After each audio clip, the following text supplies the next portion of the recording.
games. It's ScrubGames.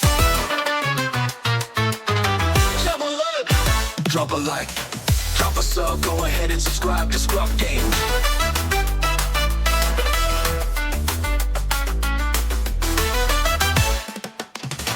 Drop a like, drop a sub, go ahead and subscribe to ScrubGames. How's it going, Scrub Gamers? Welcome back to another video here at ScrubGames, and today we've got my next Deck of the Week video, where I go over the deck that I've been enjoying for this past week. And for this one, I'm going to once again go over the deck that I took to my locals, and that is that Count Dooku. Because what I've been doing for for a while now is putting up a poll on my YouTube to allow people to vote for what I will take to locals, because I like to record my games when I go to locals, so that way I can show some gameplay of decks and kind of show how they're played, or examples of them, like some good matchups for people to watch. And it's in person as well, so it's a little bit more interesting than watching just Carabas games and things like that. And for the last poll I did, Count Dooku was the top pick, so I managed to take that and borrow the cards I was missing to be able to play it to mostly fall on what my list was. Now this deck was a lot of fun. I think it was in the poll for the last three polls I've had, and missed out on the first one. It came third in the last one, and was the top pick for this one after the decks before I got taken off. And it's just an incredible deck. It's a lot of fun. I really enjoy it, and it got a bigger boost from Lightspeed because of the invisible hand, which is nice. So we're going to go into the list and kind of understand the deck, the list, what the cards are there, and even a side deck and a side deck strategy too. So don't forget, you can always like, comment, subscribe to keep up with my videos as and when they drop. And also, by clicking that notification bell, you can get alerts when my videos do drop, so you can watch them there and then, or later time that suits you best. So with all that out of the way, let's get into the deck and kind of check out my Count Dooku list. So a quick stop onto the list so we can kind of see it. So if you don't really care about understanding the cards and don't care about learning about what they're there for, the kind of interactions, then you can just grab the list here and go throw it on the Carabas or Petronaki and go ahead and try it out. This is the list, Count Dooku Cunning. And we've got a very health base because we don't really need the effects on a base. They're not really beneficial to what we want to do, and we want to keep the maximum health. And there's no base in Cunning that's over 30 health, so we got to stick with the 31. And I chose level 1313 because I kind of like the art on it. And this is the list. So you can either go down to the description below and get the SWU DB link from that site, and put it into Carabas and things, or you can go for the QR code down below in the bottom right of the screen.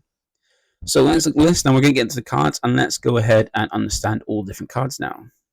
So first we're going to understand the 2-drops. So we got our 2-drops that aren't Separatists, so that, because remember with Count Dooku, his whole effect is the fact that he can allow you to play a Separatist unit and give it exploit once. Now you can kill off or defeat one of your units you have on board to reduce the cost of Separatists you're going to play by 2.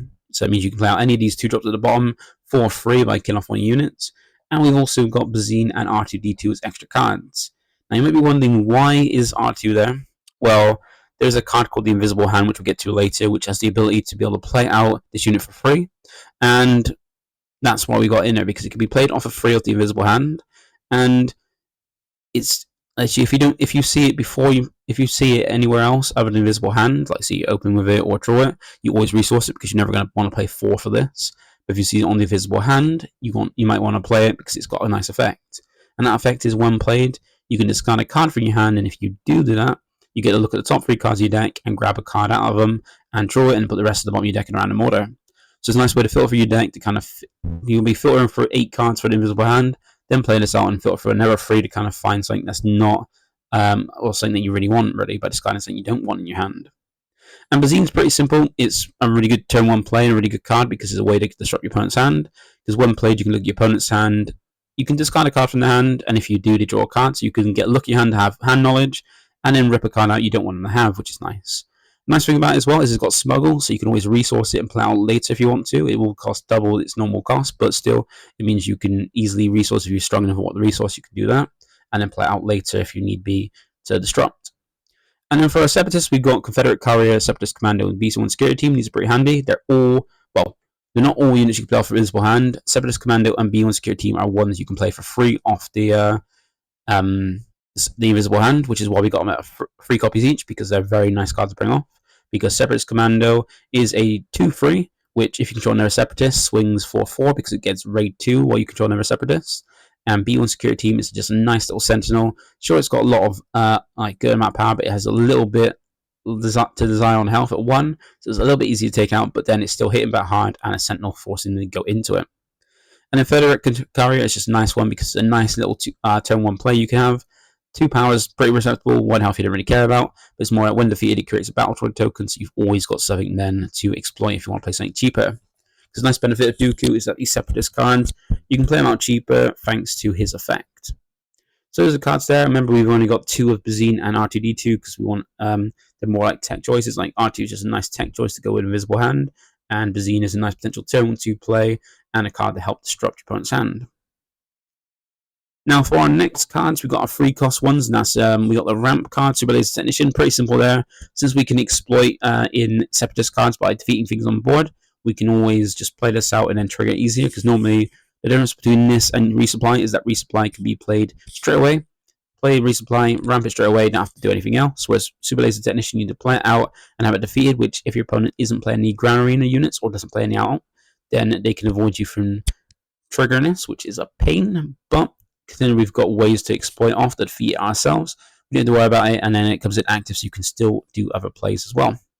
So we've got 3 copies of that because it's a good amount of ramp and easier to trigger it and get the most benefit. And then for our Separatists, we've got Droid Commando and Elite P-38 Starfighter. These are both 3 copies because they're very nice. Droid Commando is very, very solid. 3 cost 4/3 that has Ambush if you control another Separatist unit, which is easy enough to do. You can have it from turn 1 play, especially if you get a the Confederate Carrier. When that's if that gets defeated, you do make a droid. Droid token, and the droid token is a Separatist. So always then allow you to have a Separatist for this to come down and attack straight away, which is very, very handy. And the Elite P-38. This is a very nice one because it's a 3 cost, 3/2 for space, and with a handy 1 played or 1 defeated, allowing you to deal damage to a unit. This is handy just to put something, if something's just in range or got 1 health left, finish it off. Or even as it was handy in my games against Gar Saxon decks, was to pop those shields. So Peanut 1 damage to knock those shields off so that they lose the buff from Gar thanks to not being upgraded anymore, losing the shield, and then can make it so I can actually attack into them or deal some damage to them to finish them off those units. It's a very handy one, and when played or when defeated, triggering that means I can exploit it off and still get the effect as well. So those are 3 cost plays, and now for the rest of our Separatists, the rest of the Separatists play in the deck, we've got our ground units in Infiltrating Demolisher and B2 Legionnaires. These are pretty handy. Like Infiltrating Demolisher is pretty handy because we've got an event in this deck, which we'll get to in a bit, which allows you to make 2 droid tokens for the cost of 2. And this is a handy way of getting this out turn 1 because it's already got exploit 1, so you can only play it as a 2 cost by exploiting a unit off your board. But by using Dooku, you can make it exploit for 2 because remember, exploit stacks. So if you put more exploit on a card with exploit, it stacks on the number. So I give it exploit 2, meaning you can stack off 2 units, so you can play it out for free essentially. And a 4 cost 4/5 on turn 1 with Saboteur is very handy. Unfortunately, I never got that combo off when I played against the Gar Saxon decks, but it would have been handy to get that. So we got 2 copies of that. I think 3 copies of that because it's a very handy card and a big card for that could be out cheaper. And another droid you can find off Invisible Hand. And same with B2 Legionnaires, another droid you can see off the Invisible Hand. You won't be able to play it for free, but you'll be able to add those 2 to your hand, so it's never a target to search for. And this is a handy dandy little Sentinel. So it's a 5 cost 4/5/4. Also, play cheaper, remember, because you can exploit a unit using Dooku to make it a 3 cost, which is pretty cool. And Overwhelms, meaning if it swings in the units, you can push damage through that unit onto your opponent's base. Now, the space units we got are Techno Union Support, Invincible, and Invisible Hand. So we got 2 copies of the first 2, and Invisible Hand is a guaranteed 3 copies of cards. It's the deck that's made Dooku a lot better and more of a playable leader. Techno Union Support is one that I have been thinking about making it into changing the ratio and making it a 3 cost and switching the ratio with B2 Legionnaire. So rather than go for B2 being a free of, and Techno Union Support being a 2 of, switching the ratio, so B2 would be a 2 of, and Techno Union have a full playset. This is a very handy card. It's a 5 cost 4/6, so it's out the range of Takedown and Fell the Dragon, which is very cool, and comes with shielded, so it's got a protection there. And it's a unit just like Beach Legionnaire. It can come in on turn 2 by exploiting off whatever you played to turn 1 to play it out for free instead of 5. And a free cost 4/6 is very strong. And it'll help against those space units because you can force you to attack in those space units that might come out. And first one you attack will lose a shield, and the other ones they hit hard, especially at 4/6 so early. And then we've got the Invincible and Invisible Hand. They're both 6-drop 6/6s. So they're very big spaceships. They can be played out cheaper, remember, because of exploit, and they're Separatists. You can play them out on turn 3, which is very cool, especially that level of skill, and especially with Invisible Hand, be able to go ahead and expand the ball with more things thanks to its effect. And then it means the turn after you can play Overwhelming Barrage and hit a load of damage across your opponent's board, which is very nice. Now, Invincible, I don't really like it too much. It's got good stats. It can be played even cheaper because if you control a unique Separatist card, this unit costs 1 less. You can potentially play it for 3 instead of 4.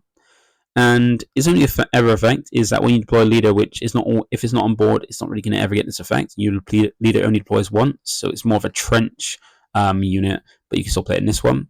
And as you can return a non-leader unit that costs 3 or less to its own hand. So not the best, but it's still good for its stats, so we got in for that. And an Invisible Hand is, like I said, 6-cost 6/6, play for 4 if you exploit, and when played or when the unit completes an attack and survives, you can search the top 8 cards of your deck for a droid unit, reveal it and draw it, and if it costs 2 or less, you get to play it for free. So it means you're going to hopefully always see something to grab, see a droid at least add to your hand, but if it costs 2 or less, you get the free play it straight onto the board, and the ones we've got for that target are our Sentinel and our Commando, which are very good units to bring out, and very nice ones for that. So I think you'll see one game I've managed to do it almost I think it needs 2, maybe 3 times in a row. Just swing, play a Sentinel, then swing, and then next turn swing, play a Sentinel, which is pretty handy just to stop your opponent from attacking freely for damage to base, which is really cool. And this is a card that made it so Dooku's a lot more potent because you got quite a few units you can potentially play off this. We don't play the maximum, but we do play a fair few. And it's just a great card, just add you more cards in hand at the very least, or even play more things out on board. And you play out cheaper thanks to Dooku's effect of giving Separatist, which it is, and the exploit. So for the last units we've got our last unit that's not a Separatist, being Maul, and I put in with this Hotshot Blaster as well because save time separating it instead of just going over the one kind of upgrade we've got. So Maul's a very good one. It's a nice way to finish. You could put in Vader, because then Vader can get some of these things like Super Laser Technician, Droid Commando, P38 and things like that. A bit more things on board, but it's got very few targets that you're most likely going to go through or draw or not really care about or not be able to take out a unit with Vader. Because the difference between Maul and Vader is that they both do the same thing in that they're 7-cost ambushes with the Force, but then while Vader has a bit more health, in that 1 more health than Maul hits harder for 7 instead of 5, which most of the time is going to take out units, especially leaders and things like that. And if you control out Bazine, you can potentially have that take the damage instead of Maul for whatever damage you take out, which is pretty nice. Otherwise, you just swing for 7, which is very, very nice. Whereas Maul only hits for Vader only hits for 5, can bring more things out, but then you might not always take out whatever you're attacking into. So Maul guarantees that's why we've got Maul in instead of Vader. And Hotshot Blaster is great because it's a card that's better suited for the decks that play yellow, play Cunning, than red, because rather than equip this for 1 and then attack, use it 2 actions, you can use it by Smuggle, which costs 2 more, and use the Cunning aspect to then do those 2 actions in 1. So from higher cost, you get 2 actions in 1, which is a lot better for your action economy and action efficiency. So it's always better to go for that in the Cunning deck, so we're going to play 2 of these at least because it's very good. Even turning Maul into a 9-hitting leader, hitting unit, or even Dooku turning into a 7-power unit instead, which is pretty nice. So those are our units, and let's get into the events we did play. So the events we do have in the deck are just these 4. We got Droid Deployment, No Good to Be Dead, Overwhelming Barrage, and Change of Fire. And these are all free costs, well, free ofs, apart from No Good to Be Dead, which you only play 2 copies of, because that card is more of a way to kind of hold off leaders. So when your opponent deploy a leader, keep it tapped down and give you 2 turns to kind of figure out how you're going to deal with it or have a chance to deal with it then. So save it all, hold it off until later. Droid Deployment is another card we can play turn 1 because it's a 2-cost event, and it does give you 2 Battle Droid tokens, which are handy just to get out more units or more things to exploit to play out things a little cheaper, and also allow you to get that 4 cost out on turn 1, which is pretty handy. It's also good against things like control decks, where they use things like Power Dark Side to force you to kill a unit by allowing you to then get off when your cheaper ones, or keep your bigger ones that you want to keep around a little bit easier rather than use your turn 1 play just to that. Then we've got Overwhelm Barrage being one of the best events in the game. Being able to buff up a unit by 2/2 and then spread its power as damage is pretty amazing, especially since you can get out on turn 3 for 4 resources, the Invisible Hand being a 6/6, and then a turn after you can play Overwhelm Barrage, turn into an 8/8 and spread out 8 damage across your opponent's board is pretty powerful. Then we've got Change of Heart being a nice way and functions the same way as it does in Yellow Pulp, in that you take control of your opponent's unit, make use of it, use it as your own, and then rather than give it back in the turn like the card does, take control of a unit and then give it back, you get to make sure they don't get it back by exploiting it off, by using Dooku's effect to play out a Separatist with exploits, so play at 2 costs or less, so you can then defeat the units you can play out for free, and take the unit, get rid of it, and take the unit, make use of it, get rid of it, and then have something still on the board, having one of the units. It's a pretty handy card, and I play it as a free off. I've seen some decks play it as a 2 of, but I feel it's such a good card that I want to play it as free, and even if I then see it early, I can always resource it, and I still got 2 more in my deck rather than just knowing I got 1 left if I do resource it early. So that's the events. Now all we're going to do is check out the side deck and see what I've got there.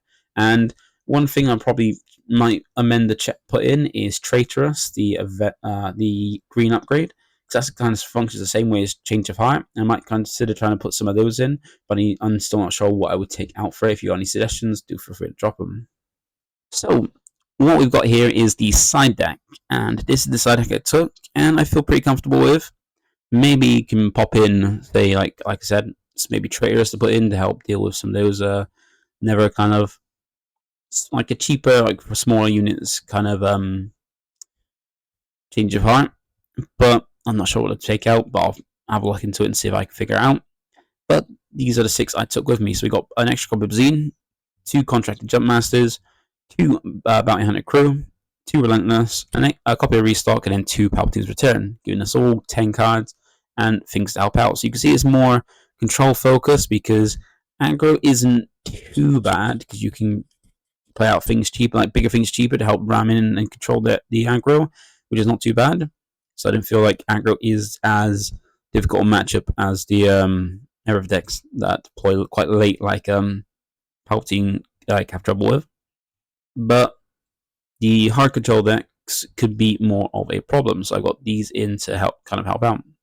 So let's have a look and see and understand why you got these in and what you would side in for them.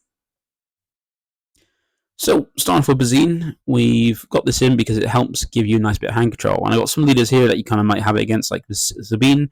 There's a card you can play turn 1 and maybe get rid of their only turn 1 play they might have, or rip out cards you don't want to have, like Poe, Wreck, or even Dark Saber, so they can't throw it out on Sabine. You even got it for Anakin, so you can look at their hand and rip out cards they can actually play. Like, you don't really care too much about events, but rip out the units they can play, because then they can then ram their units into yours at more power thanks to Anakin. And then Boss to be able to rip out some of those annoying events, like rip out their Vigilances and Super Laser Blasts and things like that, like those problem events that you don't want to have while having something on board to exploit off them. And usually if you want to put an extra copy of this in, you might take your R2D2 out, because R2D2 is just that flex spot, because it's only there for Invisible Hand, and like I said, if you see it any time outside the Invisible Hand search, then you're normally going to resource it. So why not put in something you can actually make use of outside of being by Invisible Hand, rather than have a card you only want to see off the Invisible Hand. So that's Bazine, pretty simple for the first one. Then we've got Contracted Jump Master, and this is to help against those space-focused aggro decks or space-focused decks, because you might not want to get spammed by them. Like, so Kazuda and Darth Vader being good examples of them, being decks that want to aggro you from space, just spam out the space route, and you want to have a way to kind of go against them to help you out. Because Contracted Jump Master is a free cost Sentinel with 2/4 to its stats, so pretty decent in the bulk, and a good amount of power, and a Sentinel forcing them to go through this before they can get to your other units or base. So it's handy against those. And then for Piet, where it's more of a space-focused deck, having those big ships have to go through this before going to your base is a handy way to survive long enough so you can go ahead and just deal with their units. And considering it's a space unit, you might want to take out something in the same arena, so taking out space for space. And since Invincible doesn't really do much outside of being big statted, you might want to take out your copies of Invincible for copies of Contracted Jump Master when you put them in. So that's the next one. Then we've got Bounty Hunter Crew, so now we're going more as things for control decks, and Bounty Hunter Crew is just a nice way that nice thing you normally put in with things like restock, so you can kind of have the ability to not be milled out when against mill decks. And mill decks are normally something you got as an extra or a focus of hard control, like Iden, Palpatine, and Boss being like the main kind of hard control decks you see, all being played in blue, or Iden being played double blue, or maybe even yellow. And this is a handy card to come in and get those restocks back. If you do lose restock, get it back so you can recycle it. So if they do mill it, you can get it back. And make sure you never get milled out, so you have to find a different way to win, and you do that grinding matchup where you can then have the edge on that. And normally if you want to put these in, you want to take out R2, because once again, flex spot, you want to put those, like take out the 2 copies of R2 for this. And if you need to put Zine in, you can always go ahead and take out like a no good to me dead, since you're not going to worry about the leader too much, more about the units, which is pretty handy. And also this can also get you back your Change of Hearts and Overwhelm Barrage, or even your Droid Deployment if you need those, like not worry about, like have something on the board to keep out, to have that as fodder when they're trying to take out your units as well. Then we've got Relentless, and once again, never card for against this target. Well, you go against the event focus there, so I should put Kira instead of Iden in, but I kind of left that in. But for the hard, like the decks which have a focus on like events or powerful events like Super Laser Blast, or things like that, having this out and forcing them to use an event to bait out its event, which is the first event that your opponent plays, loses all its abilities. So playing an event to bait out so they can play the event they actually want to see, which is normally going to be something that can take out Relentless. Means they use up 2 cards where you keep a unit on board, and unfortunately it's an Imperial unit, not a Separatist, so you can't make it cheaper, but still you go play us out to then, well, you're putting it in against those event focused decks to take them out. And if you put in this, you normally take Invincible, because once again, Invincible does nothing against these, whereas at least Relentless is more expensive but does something to help against those matchups. Then we got Restock, and like I said, this normally teams up with Bounty Hunter Crew. Normally go against those hard control decks that have milling as an extra way to win, so they can mill out your deck, so that way if they can't beat you by just normal gameplay, they can wait for you to deck out, or try and force you to deck out, so that way you're on a clock, whereas they're not. But putting this in means you're not on the clock anymore, and having Bounty Hunter Crew with this means you can recycle it, and Restock can recycle itself because you can use it itself as one of the 4 cards, so be wary of that, you can do that. And if you're putting this in, you're normally going to take out a no good to me dead, because you don't really care about locking down the leaders, you're normally going to take him out with your attacks and things like that, so you don't need to worry about locking them down, and locking them down is only a temporary fix, so you're going to not really care about that and put Restock in, because that's going to be handy against those decks that can mill you out. And for the last one, we got Palpatine's Return, and this is a card that can help you recycle cards and recycle some good units. Like you can get out your you can recycle Maul for free because you play this for plays for 6, and since it's a Force unit, it costs 8 less, and since Maul is 7, you can play out for free from your discard. So it's pretty nice there, pretty handy to then take out your opponent's leader if they've milled it out or you've already used it up. Or you can play out any unit as well. You can recycle this constantly with Bounty Hunter Crew by using this Bounty Hunter's Crew, and Bounty Hunter Crew will grab it back. Or you can just grab back anything, as long as you remember you can play this on anything, not just Force units. You just need to pay the additional resources to do it. So if you've got 9 resources, you can pay this to get back a Relentless. You can pay extra for it. You can pay 6 for this, bring it back and pay 3 extra to cover the cost, because it reduces the cost by 6. So you can play out anything from your discard pile, which is pretty handy. So it's a nice way to make sure things that are gone are never actually gone. And if you want to put this in, you normally want to take out useless cards like No To Be Dead. You can even potentially take out a copy of, if you get hard control, it's normally just take out units, Overwhelm Barrage, because they're normally going to be not letting you have a unit on board to use it with, or they're not going to have anything on board for you to kind of use it against, so it might be a dead card there. And that is the end of the side deck, so hopefully it's helped you understand why the cards are in. If you have any side deck suggestions, then feel free to put it in the comments below. It's nice to see the kind of options I might not have missed, because when I was putting this deck together, I was more thinking about what I'm worried about, and aggro wasn't too worrying for me for this one, whereas hard control was. And luckily I don't have many at my locals, but some people do bring it sometimes, so I do like to make sure I've got that covered for in case I get paired against that. I normally do get paired against those control players. So that is the deck. So hopefully it's helped you understand the Dooku list and what I played, and like how the side in as well and what the side out. I don't see really many decks many deck profiles actually do that, explain like what is best to take out, what you can take out when putting things in. Normally just go to a list and nothing else apart from that. So that is it for today. Thank you for watching. Remember to like, comment, subscribe, and comment down below if you have any questions or anything you want any suggestions. I'm always happy to look through because there are some things I missed, I don't think about, that then people point out, which is cool. So that is it for me today. Thank you for watching, and I'll catch you next one. Bye for now.